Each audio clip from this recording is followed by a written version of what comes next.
Imagine falling asleep to your dusty old box TV because you're vintage like that, and suddenly, between infomercials for knives and reruns of Matlock, the static starts talking. Not fuzzy white noise talking, but actual whispered words.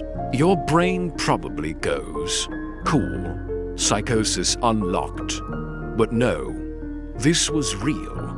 In 1987, a bizarre unauthorized broadcast interrupted Chicago's evening programming. A man in a Max Headroom mask hijacked to TV channels, said nonsense like he's a frickin' nerd, got spanked with a fly swatter, and vanished. Authorities were never able to trace it, like, at all. That's the famous one. But here's where it gets spicy.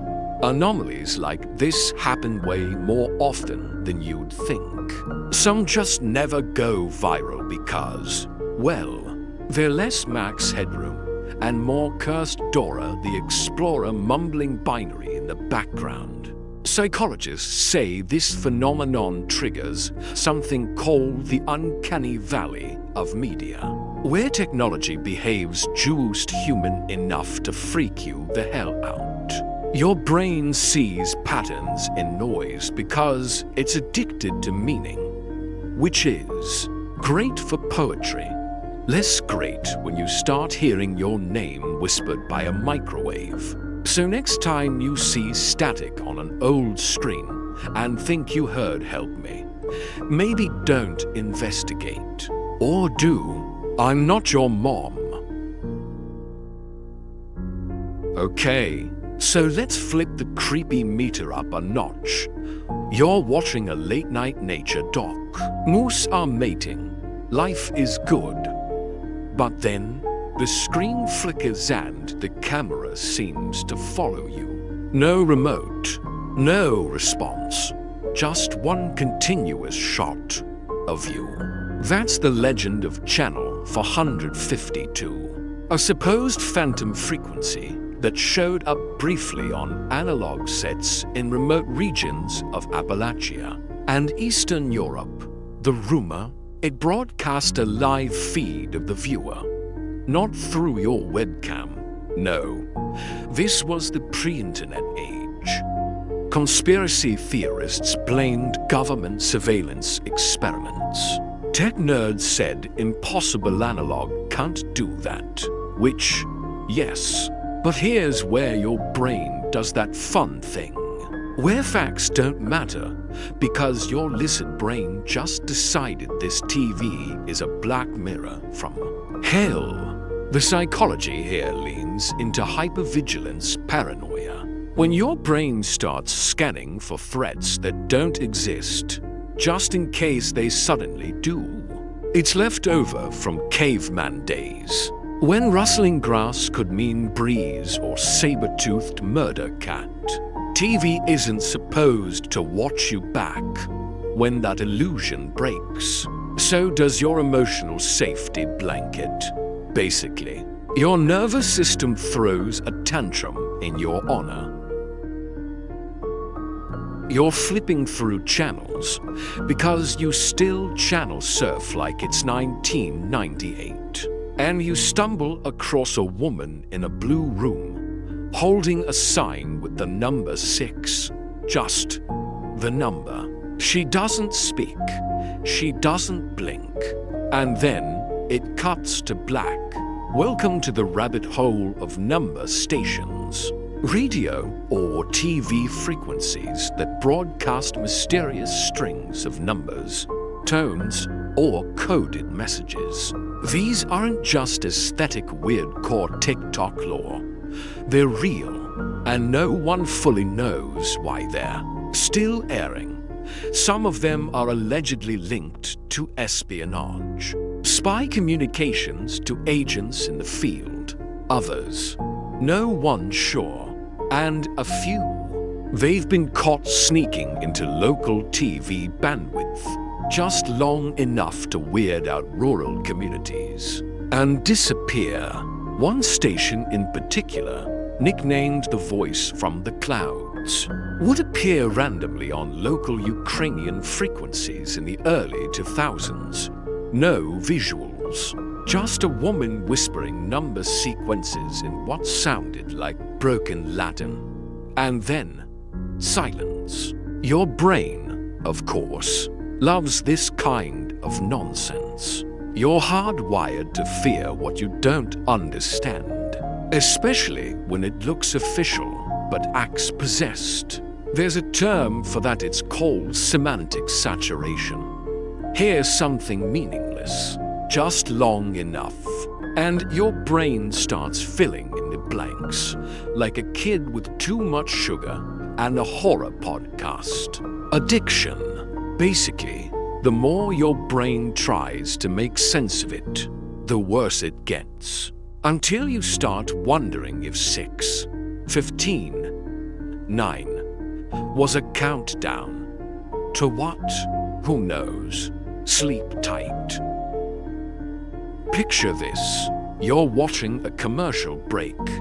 First, it's car insurance, then toothpaste, then a completely black screen. Suddenly, an old man appears. He looks into the camera and says, "You've seen this before. Don't forget again." Then it's back to normal. No brand name, no context, just uninvited existential dread. People claim to have seen this during late-night blocks in the Midwest during the late 90s. No one can find an original recording. No station admits to airing it. It's been dubbed the forgetful ad, and it's still discussed in conspiracy forums as either A, a psychological experiment, B, rogue programming, or C, some guy with way too much time and access to public access scheduling. Psychologically, this taps into liminal cognition. Those weird brain states between waking and sleeping where reality gets foggy. You remember seeing it, but you're not sure when, or how, or why. And because your brain hates gaps, it fills them with the creepiest narrative possible. Is it a memory, a dream, a cursed VHS in a Salvation Army bin? Doesn't matter, your amygdala has already decided it's haunted. Moral of the story? If your TV tells you not to forget something you've never seen before, maybe do forget it immediately, like brain bleach levels of forget. Let's talk about something truly cursed: children's programming that isn't for children. Imagine waking up at 2 a.m., turning on the TV to soothe your insomnia, and there it is, a low-budget puppet show. The set looks like someone built it entirely out of wet, cardboard, and depression. A smiling sock puppet named Mimsy greets you in a high-pitched voice and says, "If you dream too loud, they'll come back." Excuse me, who will come back, Mimsy? Reports of shows like this have popped up across the internet for years. Most notably, a supposed program called Mimsy's Midnight Friends that only aired in one rural Texas town and disappeared after a single night. No local station claimed it. No one taped it. People who remember it swear there were other characters, like a mute clown named Whiskers and a shadow in the background, that kept getting closer each episode. So, what's the science here? Welcome to contextual incongruity. Your brain gets extra freaked out when something innocent is paired with something sinister, like Barney the dinosaur whispering stock tips in Aramaic, or Dora the explorer asking about your blood type. Your mind tries to categorize everything. Kids show equals safe, colorful, nap-worthy. But when it doesn't follow the rules, full panic mode. Your hippocampus flips the table and screams, "I don't trust this felt-covered demon." Bottom line, if you ever stumble on a kids' show at 2 a.m. and the puppets are saying things like, "The well is full, just close the laptop or burn it," I don't know, you're on your own. You've heard that bone-chilling screech from an emergency broadcast system before. You know, the one that tells you this is just a test, right before making you regret owning ears. But what if the message wasn't a test and wasn't meant for you? In 2017, multiple TV stations in California were hijacked with an emergency message that wasn't scheduled. Viewers heard a deep, distorted voice saying things like extremely violent times will come over a static image. Some stations claimed it was a glitch. Others had no record of anything being transmitted at that time. People saw it, heard it, and then poof, no logs. Experts called it a signal override. Conspiracy theorists called it a test message from a secret agency. A few Reddit detectives insisted it was a religious pirate transmission, accidentally slipping into public frequencies. Psychologically, it hits your brain's threat detection system like a hammer. Emergency alerts are designed to spike cortisol.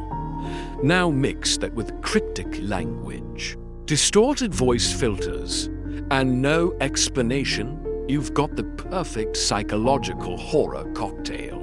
It's like your nervous system is standing on a chair, screaming, "Kill IT with fire," while your logic brain is trying to file a help ticket with Comcast. And here's the twist. Nobody stopped watching. Some people recorded it, rewound it, watched it frame by frame, because as terrifying as it is, humans are wired to stare straight into the weird. You're a moth, and the fire is a cursed emergency alert whispering they're already here. All right, you're flipping channels again, because apparently it's 2003 forever, and you land on a bizarre-looking game show. Bright lights, flashy graphics, buzzers, but no contestants. Just an empty stage. A voice says, "Round 2, begin." The lights flash. Nothing happens.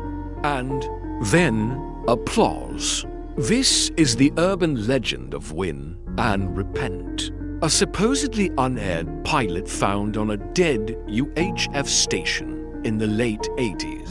It followed all the rhythms of a game show, timed rounds, audience laughter, dramatic music. But there were no people, just props, just sounds, just vibes. Some say it was an avant-garde art piece. Others claim it was a failed attempt at subliminal programming. One guy insists it was a test for automated broadcast systems. But the people who watched it, they weren't okay afterward. Seriously, there are message boards where users claim they felt watched or heard laughter that wasn't on the tape. So what does your brain do with this? It panics. Obviously, it craves narrative consistency. Game shows are supposed to be loud, goofy, predictable dopamine traps. Take away the people and your brain. It's like, okay, am I dead? Is this limbo? Did Steve Harvey finally snap? The silence between the sounds becomes the star of the show. It's an auditory version of being in a funhouse familiar, but off by just enough to make your spine consider evacuating. Lesson: if you're watching a game show with no players and the host is just a disembodied voice named Lucian, that's not Family Feud. that a demon resume. Imagine tuning into your local weather channel to check if you should bring an umbrella, and instead, it shows a Category 6 hurricane barreling toward your city. That doesn't exist. Not in the news. Not in real life, just on your screen. This is what allegedly happened in Nova Scotia in 2005.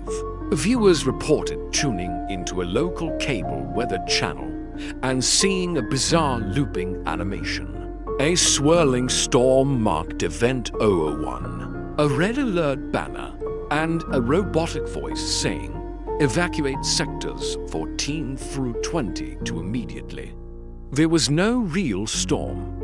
There were no sectors. The map didn't match any real place. Then it disappeared after 12 minutes, replaced with regular local forecasts, like nothing happened. Some say it was an internal software test accidentally pushed live. Others, not so sure. This dives deep into hyperreal unreality. Your brain sees something so close to what it trusts in this case. The soothing blue graphics of a weather station, that the sudden pivot to fictional apocalypse bypasses skepticism. You just believe it. Your body prepares to run. It doesn't even care if the hurricane is over an imaginary Sector 14. You're grabbing the cat and the canned beans. Because when comfort systems glitch, your survival instincts don't ask questions. They sprint. Your prefrontal cortex can try to play it cool later, after you've packed a go bag for a thunderstorm that never happened. If your weather channel ever says the sky will open again, maybe just stay inside. You're up at 3:14 a.m., raiding the fridge, because sleep is for people with better life choices. You flip on the TV to find comfort in food, maybe a calming cooking show, with soft jazz and someone whispering about olive oil. But instead, you get this: a pale woman in a spotless kitchen. No ingredients, no dialogue. She's miming the act of cooking, stirring invisible pots, slicing phantom vegetables, sprinkling nothing onto air. The timer dings. She opens an oven to reveal emptiness. This is the myth of the silent spoon, a mysterious cooking program said to air once a year on unknown UHF channels across Europe. No opening credits, no sponsor, no food, just this unsettling culinary mime. So, what's going on here?